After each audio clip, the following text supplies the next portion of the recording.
Thank you for making it out tonight. Foods that heal, foods that kill. This was brought up, an idea by a patient. The tough part is, I mean, you know, it's kind of obvious, right?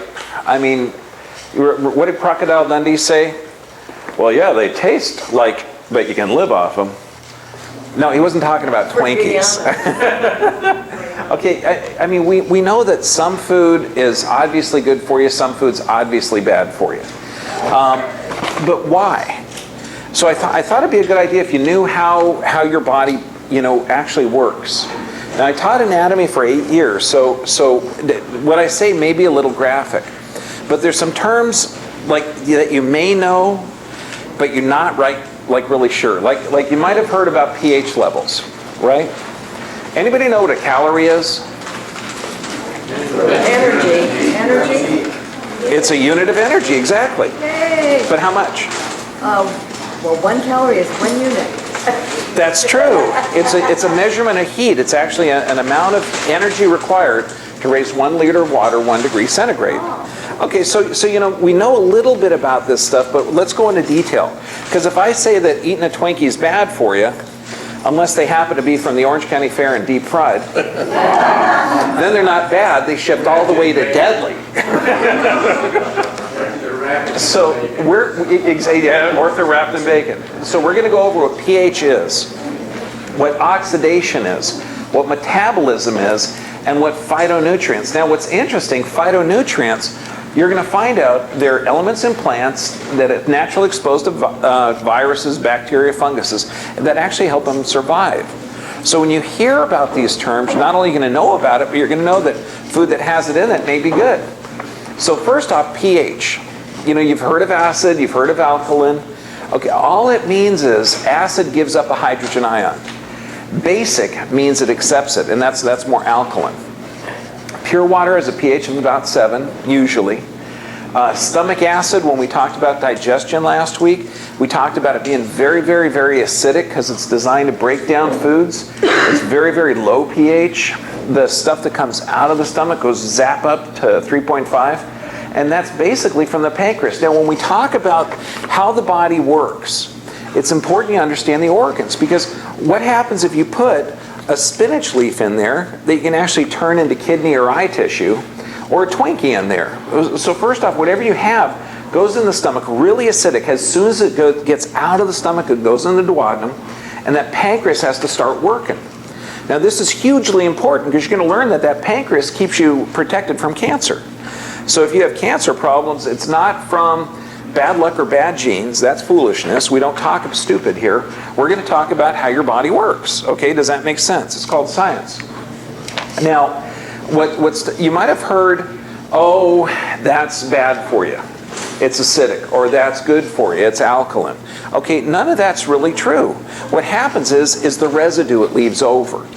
So if you put like soda, phosphoric acid, toxic chemicals, preserved foods, they tend to have an acidic residue. That means when it goes through, your body's designed to break it down, and it's very, very acidic, the leftover residue. So that causes your body to work harder, and acidic things that give up a hydrogen ion, actually cause more diseases. This is why you see diseases in an acid state. Alkaline state is generally healthier. Okay, does that make sense?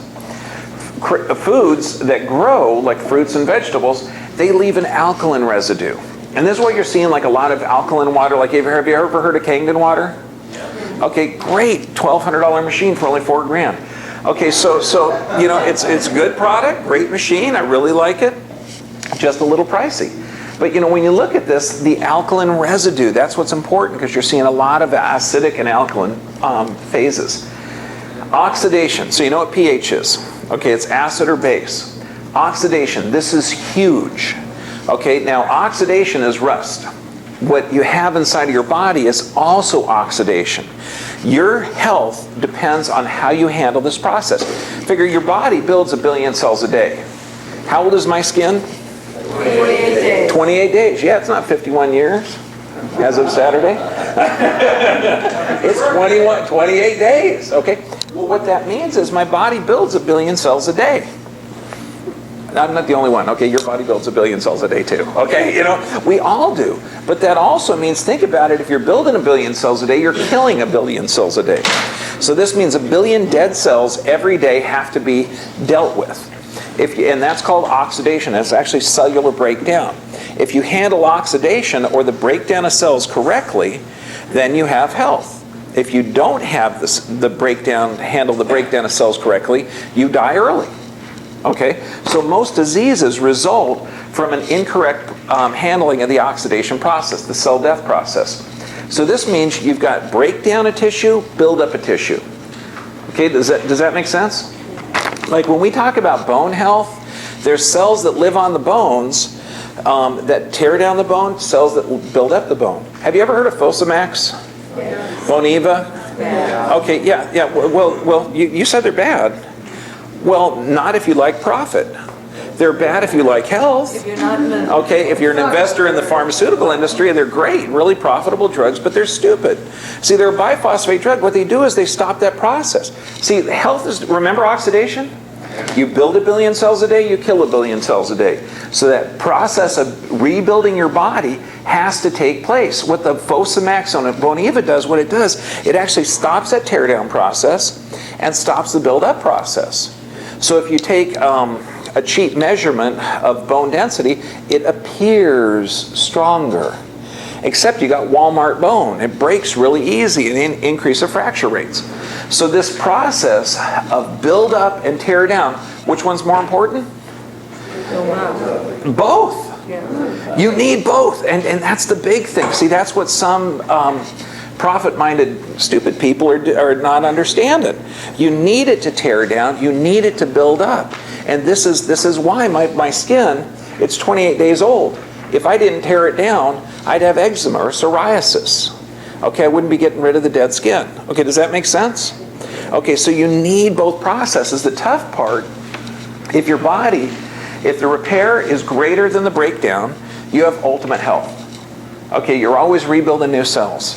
If your breakdown or your repair is not as good as your breakdown, you're breaking down faster, you have disease. Does that make sense? So metabolism, anabolism, and catabolism, it's vital.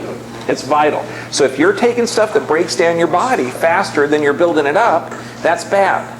That's the whole thing with good food or bad food. You're taking in nutrients, your body has to work harder, so it's actually breaking down faster. Does that make sense? Okay, good. Now, phytonutrients, think Rocky, fight, nutrients. I know, isn't that cool? Okay, because these plants and viruses, they've been exposed to funguses, cancers, plant cancers for eons. And they've developed resistances, okay? The blueberries, the dark-colored fruits, the rich-colored fruits, even the white ones. I mean, it's amazing, the genetics in here, because we don't really know how they actually work. We just know they've been on the planet for thousands of years. We know if you eat more broccoli and cook it correctly, okay, you're actually going to get more cancer fighters in you. We know that you can lower cholesterol, fight cancer, reverse diseases using just regular food products. And study after study shows that. Now, so when we look at this, anything you put in your body is going to make it healthier or sicker. Does that make sense? Yes. I know, it seems too simple. Let food be your medicine, medicine be your food. Okay, how many thousands of years did Hippocrates say that ago? You know, about 3,000-4,000 years ago. But he said it before the Dust Bowl.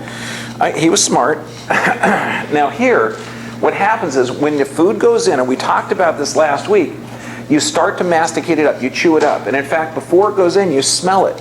That produces certain acids in the stomach, which go down here, and those acids break it down.